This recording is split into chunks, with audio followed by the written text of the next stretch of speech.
우리 인도의 영웅이 누구겠습니까? 마하트마 간디입니다. 너무 잘 알죠. 그는 어릴 때부터 인도의 카스트 제도의 환멸을 느끼고 사는 사람입니다. 그래서 그는 1887년에 영국에서 유학하던 시절에 예수 그리스도를 소개받게 되었을 때 이 예수만이 우리 인도의 카스트 제도의 악순환, 계급 문제를 해결할 수 있다는 희망을 깨닫고 교회를 다니기 시작했습니다. 그런데 예배당 입구에서 안내위원들이 너무 불친절하게 대하고 그의 피부색이 다르다는 이유만으로 예배 입장을 거부하는 모습에 큰 실망을 하게 되었고, 결국에는 기독교나 힌두교나 인간 차별을 해결할 수 없다면 차라리 그냥 힌두교인으로 남겠다는 선언을 하고 기독교인 되기를 포기했습니다. 특히 그는 주변 기독교인 친구들이 감사가 없이 그저 혼자 늘 불평만 하고 그리고 사는 모습들을 보면서 이렇게 말했습니다. 향기 나지 않는 장미는 진짜 장미가 아니다. 그러면서 기독교인들의 무기력한 모습, 현실에 타협하는 무기력한 모습을 보면서 그는 기독교인 되기를 거부했던 겁니다. 그때 그는 이런 뼈아픈 말을 남겼습니다. 우리가 한번 돌아보기끔 하는데요. 나는 예수를 좋아하나 기독교인 되기를 좋아하지 않는다. 왜냐하면 기독교인들이 예수를 닮지 않았기 때문이다. 굉장히 의미심장한 말을 했습니다. 뼈아픈 얘기죠. 아마 21세기 현대인들이 기독교를 거부하는 진짜 이유일지 모릅니다. 이것은 제 생각에는 우리 또한 지난 몇 년 동안 이런 그리스도인으로서의 무기력한 모습을 이 세상에 비춰주는 교회 현실 앞에서, 특히 선한 영향력을 끼치지 못하는 현대 기독교의 안타까운 현실 앞에서 우리가 실망을 했던 부분 아니겠습니까? 한마디로 능력을 잃어버린 현대 기독교의 무기력한 모습을 우리는 보고 자랐습니다. 그래서 바울은 유사한 상황의 고린도 교회 2000년 전인데도 이렇게 말했습니다. 고린도서 4장 20절에 보니까 하나님의 나라는 말에 있지 아니한다. 오직 능력에 있습니다. 말 잘하는 목사, 설교 잘하는 목사가 뭐가 필요하겠습니까? 석광교회 유창한 연설을 하는 그런 대통령이 뭐가 필요하겠습니까? 그리고 말 잘하고 사람들을 현혹시키는 그런 말꾼들이 많은 교회를, 또 그런 사회를 누가 필요하겠습니까? 우리는 너무나 많은 상처를 받아왔습니다.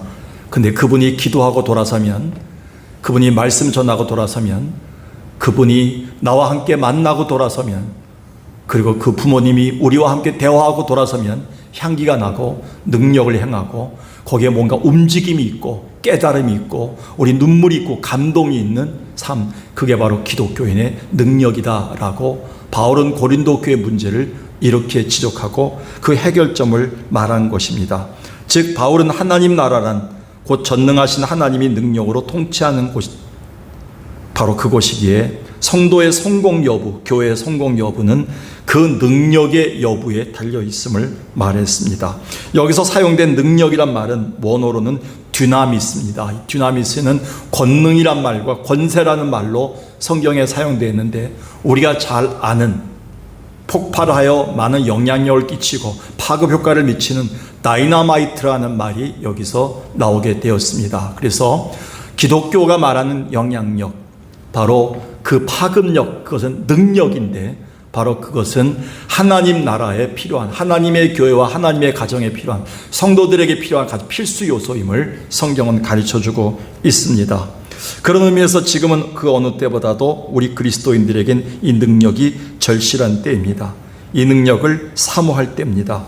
살벌함과 두려움, 인간의 한없는 연약함과 무능, 거짓과 불신, 분노와 광기의 세상에서 우리가 주의 자녀로서의 거룩의 품격을 유지하며 이 세상의 회복을 위해서는 이 능력이 절실합니다. 그래서 일찍이 이사야 선지자는 이렇게 메시아가 오셨을 때 우리에게 주실 능력을 이렇게 우리에게 선언했습니다.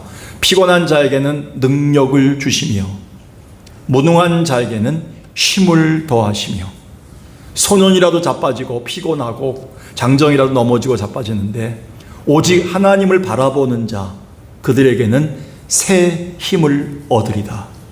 독수리가 날개치며 올라갈 것이다. 다른 박치라 해도 피곤치 않고 걸어가도 피곤치 아니할 것이다. 여기서 31절에 새 힘을 얻는다는 말을 어떻게 설명해야 될까를 볼 때 원어로 보니까 어느 트로트 가수가 사랑의 배터리를 갈아 끼우세요라는 노래를 했더라군요. 혹시 모르시나요? 저도 몰랐는데 홍진영이라는 가수인가요? 그 사랑의 배터리를 갈아 끼우세요. 그게 바로 이 원어에 맞는 답이었습니다. 뭐냐면 새 힘을 주신다는 말은 오늘도 하나님이 주신 능력의 건전지를 갈아 끼운다는 뜻을 가지고 있습니다. 성도들께서 말씀을 통해 기도를 통해서 그리고 찬양과 이 예배를 통해서 하나님은 우리에게 새로운 건전지를 갈아 끼우게끔 하시는 것이지요.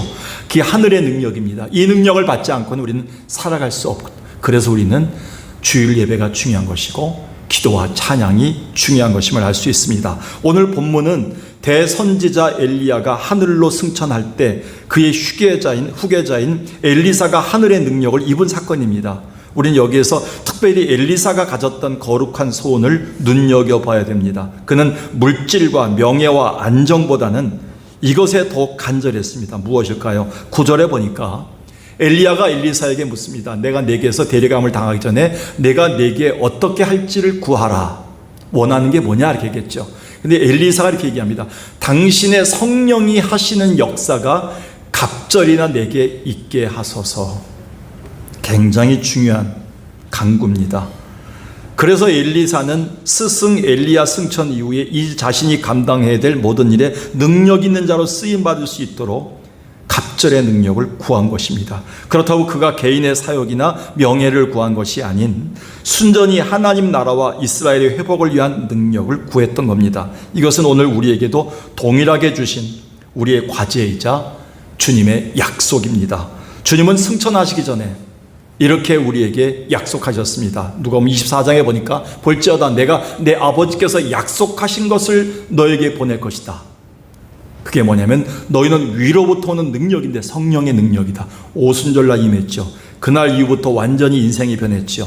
교회가 변했죠. 우리 인생이 완전히 바뀌었죠. 역전의 인생이 됐죠. 세상을 거슬러 올라갔죠. 폭탄 같은 능력을 행했죠. 역동성이 있었죠. 그게 바로 하늘의 능력입니다. 이 능력을 엘리사는 갑절이나 구했던 겁니다. 그래서 하나님은 그를 쓰셨던 겁니다. 여러분, 오늘 우리는 이 능력을 사모할 때를 살았습니다. 본문 들어가겠습니다. 그렇다면 오늘 우리가 이 모든 것을 감당할 수 있는 갑절의 능력을 받으려면 어떻게 해야 되나요? 여러분 입술의 말로 첫 번째 한번 얘기해 봅시다. 시작. 무엇보다도 철저히 나를 십자가에 못 박아야 합니다. 케네스 프라이어가 쓴 리더의 함정이라는 책이 있습니다. 요즘 제가 이 책을 읽고 있는데요. 저자는 성경 안에 있는 지도자 몇 사람을 소개합니다. 요셉을 소개했는데 요셉이 지도자로서는 미성숙함이 자주 보였다는 겁니다. 모세를 소개하는데 무기력증에 자주 빠졌다는 겁니다. 엘리야를 소개하는데 우울증에 자주 시달렸다는 겁니다. 맞지요? 그리고 늘 비난과 비방 속에 살아서 늘 숨어 지나다시피 했던 사람이 있었답니다. 그 사람이 바울이랍니다. 다 지도자들이었어요. 소위 그들이 때로는 리더의 함정이라는 데 빠지기도 했지만 반면 그럼에도 그들이 그 리더의 함정에서 벗어나 성공할 수 있었던 비결은 바로 이런 깨달음이 있었기 때문임을 강조합니다. 어떤 깨달음입니까? 주님은 어떤 사람에게 큰 일을 맡기시기 전에 먼저 그가 주님 앞에서 아주 비천하고 아주 작은 존재임을 깨닫게 하신다. 이 원리를 깨달았다는 거예요. 이 원리를 깨달으니까 그때부터 하나님이 그를 능력으로 덮으셔서 사용했다는 겁니다. 바울은 이런 사실을 일찍이 깨달은 사람입니다. 그는 자기 검증과 자기 단련의 과정을 통해서 하나님이 능력의 임함을 깨달았던 사람입니다. 그래서 그는 고린도서 4장 7절에 이렇게 얘기합니다. 우리가 이 보배를 질그릇에 가졌다. 질그릇이 누구였습니까? 우리입니다. 바울입니다. 바울은 조금만 움직여도 깨질 수 있는 존재였다는 거예요. 금이 갈 수 있는 존재였다는 거예요. 누가 무슨 말만 하고 상처를 받고 누가 어떻게만 얘기해도 깨지는 그런 존재였다는 거예요. 근데 거기에 능력이 심히 큰 예수 그리스도가 들어오심으로써 그 보배 때문에 난 보배함이 되었다는 거예요. 그러니까 내 안에 항아리 같은 내게 보배이신 예수가 들어오니까 보배함이 된 것. 이 보배함이 된 이유는 보배이신 예수 그리스도에게만 능력이 있기 때문에 그렇다는 거예요. 이걸 깨달은 거예요. 내가 약하면 약할수록, 모자르면 모자랄수록 능력이 더 크겠구나. 그 능력은 하나님이다. 그걸 깨달은 거지요. 그래서 바울은 순간순간마다 나는 나를 십자가에 못 박는다, 나를 쳐서 복종한다는 말을 자주 하게 됩니다. 따라서 오늘 본문을 살펴보면 엘리사 또한 대선지자 엘리야의 후계자로서 능력 있게 쓰임받기 위해서 이런 일련의 과정을 겪는 모습을 보게 됩니다. 엘리야는 자신의 사역이 끝나고 이제 하늘로 올라가게 됨을 알게 되자 요단강으로 가면서 엘리사에게 이렇게 얘기합니다. 너는 여기에 좀 머물러 있어라. 한 번 얘기했으면 기분 상하다가도 괜찮을 텐데, 자 한번 보겠습니다. 1절 보겠습니다. 여호와께서 해오리 바람으로 엘리야를 하늘로 올리고자 하실 때 엘리야가 엘리사와 더불어 길갈에 나가더니, 왜 또 같이 갑니까? 상처 주려면. 2절에 보니까 엘리야가 엘리사에게 이르되 청하건대 너는 여기 좀 있어라. 여호와께서 나를 베델로 보내시는데 너는 가면 안 된다. 엘리사가 기분이 얼마나 상하겠습니까? 여기까지 왔는데. 엘리사가 이르되 살아계신과 당신의 영혼이 살아있음을 두고 맹세하노니 난 당신을 떠나지 않겠다. 또 가서 베델로 따라갑니다. 그 다음에 어떻게 했습니까? 베델에 가니까 엘리야가 또 그에게 엘리사야 청하건대 너는 여기에 머물러 있어라. 난 당신 떠날 수 없습니다. 끝까지 가겠습니다. 자존심 완전히 꺾고 다시 또 따라갑니다. 6절에 보니까요, 엘리야가 또 얘기합니다. 엘리사에게 이르되 청하건대 너는 여기 좀 머물러라. 아주 냉정하게 걷어찹니다. 너 좀 있지 마라. 여기 필요 없다. 너는 그 대상이 아니야. 넌 그 맡을 사람이 아니야 라고 얘기한 거지요. 이쯤 되면 엘리사로선 아무리 스승 엘리야의 말일지라도 너무 기분 상하고 자기를 무시한다는 생각에 자존심 상할 터인데, 그는 결국에는 끝까지 매달려서 갑절의 능력을 받습니다. 이상할 정도로 엘리야가 왜 엘리사를 4번이나 거절했는가? 왜 기분 나쁘게 했는가? 성경학자 위클리프는 이 부분을 이렇게 해석합니다. 엘리야가 엘리사에게 계속 거절하고 머물라고 한 것은 그를 후계자로서 시험하고 인정하는 테스트 과정이었다는 겁니다. 반드시 이 과정을 거치게 합니다. 하나님께서 목회자로 쓰실 때, 특별히 장로로 쓰실 때, 권사로 쓰실 때, 하나님의 가정의 귀한 아버지로 쓰실 때, 엄마로 쓰실 때, 그리고 한 회사의 회장으로, 사장으로 쓰실 때, 이 시대의 지도자로 쓰실 때 하나님은 반드시 우리를, 하나님의 사람으로 쓸 때 하나님은 이 과정을 거친 자만을 통해서 하나님이 역사하십니다. 엘리야가 자기를 이어서 엘리사가 하나님의 백성인 이스라엘을 영적으로 지도하고 선지학교를 이끌어 나갈 후계자임을 알았기 때문에 그를 테스트하고 단련하는 과정, 자존심을 못 받고 인간적인 약함과 옛성품을 못 박는 시간을 계속 갖게 했다는 겁니다. 지도자 되기에 앞서서 먼저 자신을 부인하고 십자가에 못 박는 과정이 필요했던 겁니다. 그래서 바울은 우리가 능력 있는 삶으로 열매를 맺기 위해서, 성령의 열매를 맺기 위해서 반드시 거쳐야 되는 절차를 이렇게 얘기했습니다. 갈라디아서 5장 17, 14절에 보니까 육체의 소욕 때문에 하나님의 일을 자꾸 거르친다.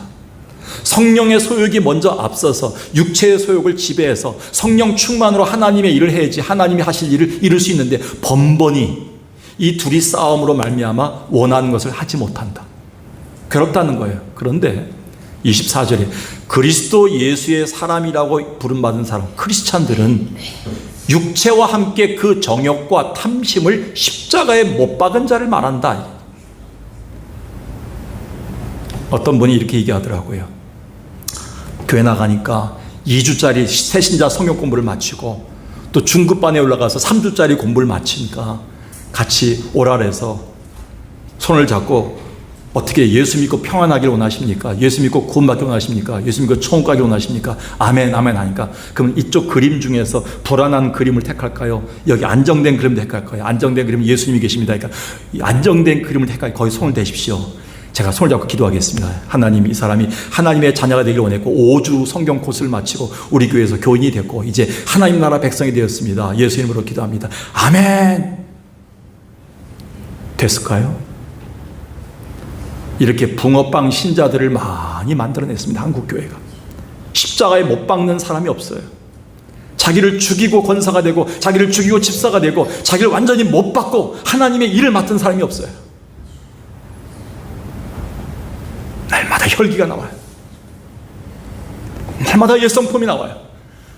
이 둘이 대적함으로 너희가 원하는 것을 하지 못하게 하려 함이라. 마귀 역사들이 나타나요.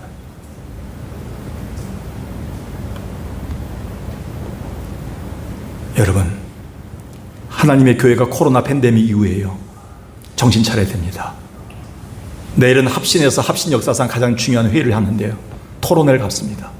왜 신학생이 적은가? 이전 같아서는요, 총장이 잘해야 됐다, 우리 교단이 회개된다 이렇게 했지만요, 그게 아니었습니다. 이제는 목회자를 제대로 만들자, 검증받고 훈련받고, 그리고 하나님께 쓰시는 사람들을 만들기 위해서 어떻게 해야 되겠는가? 합신교단이 거듭나야 된다. 거기에 결론을 가지고 같이 토론을 하게 됩니다. 마찬가지입니다. 한국교회 기독교인들이 1000만이 넘었다. 그것 때문에 우리가 30년 전부터 얼마나 많이 흥분했습니까? 한국교회 예수 그리스도의 푸른 계절이 왔습니다. 서울의 반을 그리스도께. 한국이 달라졌습니까? 한국 사회는 전 세계가 내다보는 가장 두려운 국가, 가장 위험한 국가, 가장 아기를 안 낳는 국가, 가장 힘든 국가가 되어버렸습니다. 가장 자살을 많이 한 나라. 왜 그럴까요? 자기 검증을 거치지 않고 육신의 소욕대로 사는 사람들이 너무 많은 그런 기독교 공동체를 우리가 살고 있기 때문에 그렇습니다. 주님은 우리에게 마가복음 7장에서 한 여인의 이야기를 들려주십니다. 그 여자는 헬라인이요 수로보니게 족속이라 자기 딸에게서 귀신 쫓아내주기를 간구하거늘. 여러분, 이 여인은 삼중고가 있었습니다. 하나는 뭐예요? 이방인이에요. 이방인은 개 취급받았어요. 그 당시에 유대인들에게. 그 다음에 여인이에요. 개 취급받은 중에 더 개 취급받은 거예요, 여자로서. 그리고 자식이 하필이면 병이 귀신 들린 병이 걸렸어요. 저주받았다는 그런 병이 있어요. 그 당시에 얼마나 괴롭겠습니까? 근데 예수님 앞에 나와서 엎드립니다. 고쳐달라고. 근데 27절에 예수님이 이런 말을 합니다. 예수님도 이런 막말을 하시더라고요. 내가 이 떡을 가져왔는데 이 떡을 유대인들에게, 내 자녀들에게 주러 왔지 너희 개들한테 주러 왔냐? 이방인들한테 뭐라 주었어? 가! 근데 여자가 대답하여 이르되 주여 저는 개라도 좋습니다. 개 취급받아도 좋습니다. 저는 주님이 주신 은혜, 자녀들이 먹은 부스러기도 먹어서 은혜를 받기 원합니다 라고 딸을 병을 고치기를 원했어요. 그때 예수께서 이렇게 말씀하십니다. 딸아 돌아가라, 귀신이 내 딸에게서 나갔느니라. 30절에 여자가 집에 돌아가 본즉 아이가 침상에 누웠고 귀신이 나갔더라. 만약에 그 전에 수로보니게 여인에게 예수님이 냉정하게 대하고 개 취급할 때 섭섭막이 들고요, 너무 섭섭하고 기분 상하고요, 너무 감정이 상해갖고요 포기했더라면 이 아이는 영원히 귀신에 들려서 죽었을지 모릅니다. 리더의 함정에 빠질지 모릅니다. 그래서 주님은 그 다음 장 마가복음 8장에서 이렇게 얘기합니다. 자기를 따르는 수많은 제자들 앞에서 이렇게 얘기합니다. 돌아서면서 누구든지 나를 따려오거든 내 제자가 되려면 자기를 부인하고 자기 십자가를 지고 나를 따라야 할 것이니라. 영어 단어로는 셀프 디나이얼입니다. 이 말은 뭐냐면 디나이, 자기를 완전히 지워버려라. 쉽게 말해서 교회에서 내가 뭐 봉사를 한 다음에 목사님이 내 이름을 불러주지 않아도 그 이름이 완전히 지워지길 바라야 된다 이렇게 얘기한다는 거예요. 어떤 일을 한 다음에 자기의 공로나 업적이 전혀 나타나지 않아도 된다, 예수만 드러나게 된다, 이런 뜻이에요. 내가 나를 따르려면 내 자신을 완전히 죽일 수가 있느냐 이렇게 얘기하는 거예요. 그런 다음에 나의 제자가 될 수 있다 이렇게 얘기합니다. 사랑하는 여러분, 하나님은 오늘도 여러분을 쓰기를 원하십니다. 특별히 하나님은 이 살벌한 세상 속에서 여러분의 모든 것을, 옛성품을 버리고 살벌함을 버리고 우리의 어떤 인간적인 욕정과 우리의 탐욕을 버리고 십자가에 못 박는 자들을 통해서 철저히 하나님의 능력으로 덮어주셔서 우리를 사용하기를 원하고 계십니다. 오늘 우리가 먼저 나 자신을 십자가에 못 박음으로 갑절의 능력을 공급받는 자 되기를 주의 이름으로 축원합니다. 두 번째 읽어볼까요? 시작. 거룩함에 대한 간절한 야망이 있어야 합니다. 9절 보겠습니다. 엘리야가 엘리사에게 이르되 나를 네게서 데려감을 당하기 전에 내가 네게 어떻게 할지를 구하라. 엘리사가 이르되 당신의 성령이 하시는 역사가 갑절이나 네게 있게 하소서. 엘리사의 간절함 속에는 그가 가진 거룩한 야망이 있습니다. 사실 엘리야에 이어서 선지자직을 감당해야 될 엘리사는 그 용기가 선뜻 나서질 않았습니다. 따라서 이 직분과 역할을 느끼 담당하기 위해서는 갑절의 능력이 너무 절실했던 겁니다. 그 당시 구약의 율법에 따르면 장자가 부모의 상속분을 갑절로 요구하는 당당한 권한이 있었는데 엘리사는 그걸 알고 있었어요. 신명기의 말씀을 알고 있었어요. 그걸 염두에 둔 엘리사는 거룩함의 야망을 그에게 구했던 거예요. 신명기 21장 17절에 이렇게 써 있습니다. 미운 자식이랄지라도 그가 장자라면 그 장자에게 인정하여 소유권을 줄 때 갑절로 줘라, 2배로 줘라. 이거를 엘리사는 알고 있었어요. 내가 엘리야의 뒤를 이어서 선지 학교를 이어가야 되고, 그리고 하나님의 나라인 이스라엘을 책임져야 되고, 거룩한 영적인 백성들을 책임져야 될 엄청난 중요한 역사를 맡았는데 어떻게 내가 능력이 없어 되겠는가? 하나님 제게는 엘리야에게 주셨던 능력의 2배를 주시옵소서. 하나님 이걸 귀하게 보신 거예요. 여기 욕심이 들어갔습니까? 거룩한 욕심이 들어갔어요. 하나님의 교회를 향한, 하나님의 자녀들을 향한, 자기의 성결을 향한 그 욕심만 들어간 거예요. 이걸 거룩한 야망이다 이렇게 얘기합니다. 엘리사에겐 선자의 영역이 필요할 때입니다. 그리고 우리가 감투를 갖고자 하는 그런 것이 아닌, 인간의 욕망이 아닌 오로지 선자로서 민족과 교회를 책임져야 될, 반드시 짊어져야 될 그 능력을 거룩함의 야망으로 구한 겁니다. 이에 하나님은 그의 이 거룩한 야망을 귀히 보시고 그 당대 갑절의 능력을 그에게 부어주셨습니다. 14절 15절 보겠습니다.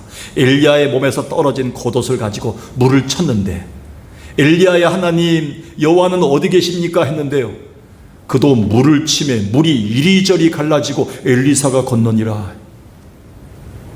능력이 왔어요. 근데 그 15절에 맞은편에 있던 여리고에 있던 선자의 제자들이 옛날에 같이 공부하던 학생 친구들인데 깜짝 놀란 거예요. 그를 보고 말하기를 엘리야의 성령이 하시는 역사가 엘리사 위에 머물렀다 하고 가서 그에게 나아가 땅에 엎드려 그에게 지도자로 인정하면서 그를 받아들이는 거예요. 갑절이 2배가 온 거예요. 하나님의 역사는요, 성령을 달라고 하는데 하나님께서 거부한 적은 없습니다. 하나님 석광교회를 위해서 하나님 제가 전도할 수 있는 힘을 주세요. 내가 헌금할 수 있는 헌금의 능력도 주세요. 하나님 내가 이 아이들을 지도할 수 있는 능력을 주세요. 그리고 내가 만사는 신방할 수 있는 그 발을 주세요 라고 할 때 하나님 거부하시겠습니까? 거룩한 야망을 좀 가져보세요. 우리가요, 나 자신을 위한 욕망보다도요 거룩한 야망을 품어보세요. 하나님의 나라와 하나님의 교회와 하나님 백성을 향한 거룩한 야망을 품을 때 하나님은 마다하겠습니까? 바라옵기는 우리도 어떤 이런 갑절의 능력을 위한 거룩한 야망을 품어야 됩니다. 우리 앞에 놓여있는 죄악된 상황과 불신의 세상에 구할하지 않고 능히 하나님의 지혜로 승리할 수 있는 그 갑절의 능력을 삼아야 됩니다. 나이가 들어가면서 점점 경제력이 떨어집니다. 육신의 능력이 떨어집니다. 쇠해집니다. 여기서 포기할까요? 아니올시다. 오히려 갈렙처럼 더 강건하여 잘 감당할 수 있도록 헤브론 산지까지 달라고 그 능력을 구해야 됩니다. 어느 누구도 다루지 않았던 그곳을 주시옵소서. 어느 누구도 하지 않았던 그곳을 주시옵소서. 이게 거룩함의 야망이자 소원입니다. 기독교는 욕망에 대해서 부정하거나 무소유와 무욕망을 말하지 않습니다. 속지 마십시오. 그 이단입니다. 오히려 기독교는 높은 소망, 곧 거룩한 야망, 의로운 소원으로 영육간에 강건하고 부흥케 되길 하나님 원하십니다. 누가 기독교를 무소유로 하고 얘기합니까? 누가 어떤 목사님이 난 모든 걸 포기하고 이제 고향으로 내려가겠다 얘기합니까? 그런 말에 속지 마십시오. 누가 어떤 사람이 돈도 없고 난 힘도 없고 아무도 필요 없다, 주님만 있으면 된다, 누가 그렇게 얘기합니까? 아니오시다. 하나님, 내가 이 교회를 감당할 수 있는, 우리 가정을 감당할 수 있는, 나이가 비록 80이 넘었지만 내가 전도할 수 있는 힘을 주시고 다시 한번 저 사람을 감동시킬 수 있는 은혜를 달라고 기도하는 것이 바로 기독교의 정수임을 여러분 기억하십시오. 며칠 전에 어느 매체를 보는데 미국의 제39대 대통령이었던 지미 카터 전 대통령의 모습이 나왔습니다. 지금도 건재하시더군요. 1924년 10월 1일생이에요. 몇 살이에요? 계산이 나오죠? 237, 248. 100세. 우리나라 나이 또 만 나이로 100세입니다. 100세인데요. 91년도 아시죠? 91년도에 뇌종양 판정을 받아갖고 죽음을 기다리겠습니다. 호스피스 병동에 가 있는데 4개월 만에 암 완치 판정을 받았어요. 그가 그때 했던 말 기억하죠? 주일학교를 맡아야 됩니다. 끝까지 교회에서 상담해야 되고 나를 찾아오는 천여 명의 관광객들에게 예수를 전해야 됩니다. 그때 이 소원을 얘기했어요. 근데 하나님 지금까지 살려준 거예요. 9년 동안.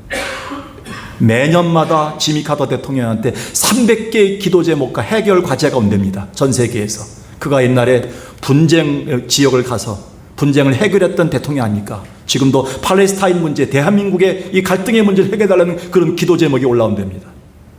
그때 그렇게 얘기했습니다. 나는 내 직업은 전직 대통령입니다. 지금은 천국 가는 날까지 전 세계 분쟁 지역의 평화와 고통받는 이웃들을 위해 기도하는 사명자가 되었습니다. 아마 이 일들을 위해 하나님이 마지막 순간까지도 나에게 기도의 능력을 주실 줄로 믿습니다. 이렇게 얘기했어요. 그는 지금도 거룩한 야망으로 하나님께 기도합니다. 내게 하나님 이 기도할 수 있는 능력을 주세요. 100세가 돼도 초라해지지 않았어요. 눈이 흐려지지 않았어요. 전 세계 분쟁 지역을 놓고 기도해요. 대한민국 땅을 위해 기도해요. 집이 없는 자들을 위해서 기도하고 있어요. 특별히 이분은 헤비타트 운동을 했기 때문에. 목회하면서 크고 작은 수많은 인생의 문제를 갖고 오는 분들을 만나게 됩니다. 그때마다 저희 한계를 느낍니다. 오늘도 두 분이 기도를 받고 가셨고요. 또 지난주도 몇 분을 신방하면서요. 목회자의 한계를 느끼고요. 연약함을 느낍니다. 때는 좌절하기도 합니다. 그때마다 저는 시편 81편 10절의 말씀을 외우면서 다시 한번 내 자신의 거룩한 야망을 품습니다. 하나님 저에게 오늘도 입을 엽니다. 힘을 주세요.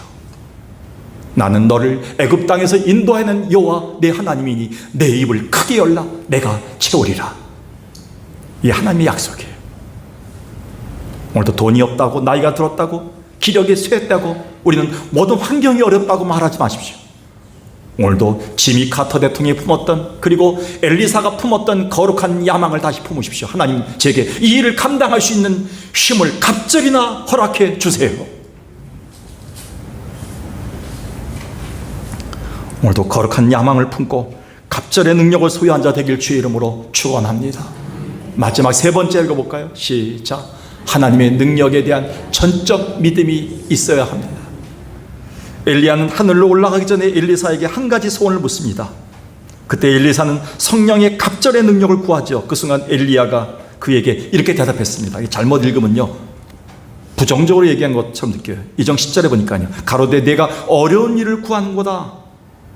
근데 중요한 게 한국말 그러나예요. 그러나 나를 하나님이 너에게서 데려가는 것을 나를 떼어서 하늘로 승천시키는 걸 내가 보게 되면 그 일이 너에게도 이루어질 것이다. 이런 얘기를 합니다. 이 성경을 곱씹어 보니까요 두 가지 해석이 있습니다.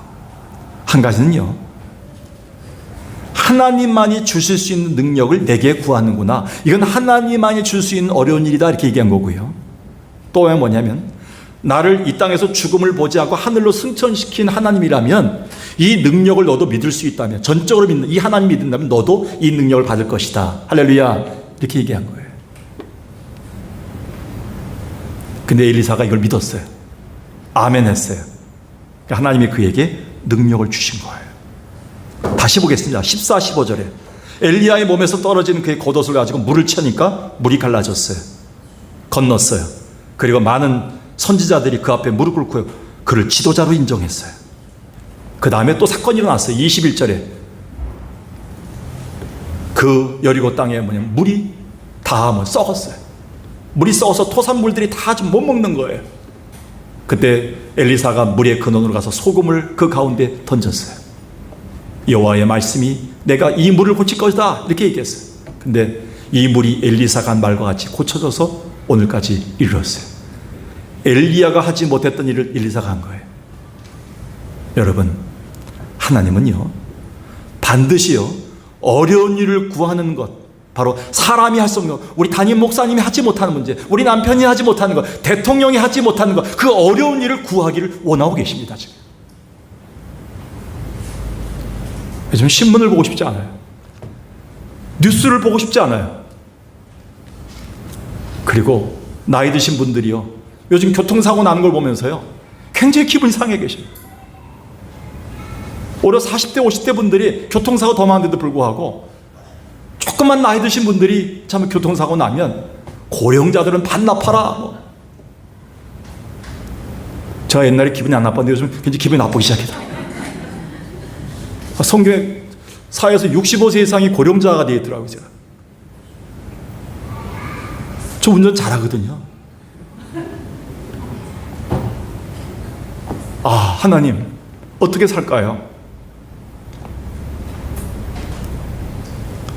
하나님 앞에 우리는요 하나님만이 줄 수 있는 것이 있습니다.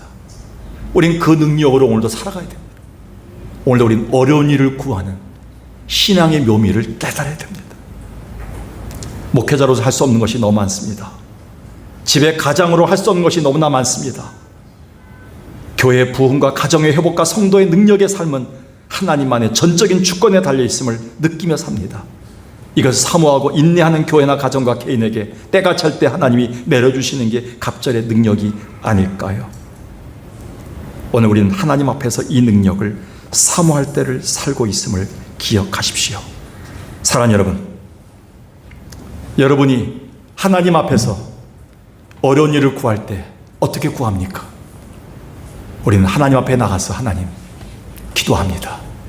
하나님 오늘도 찬양으로 좁혀 나갑니다.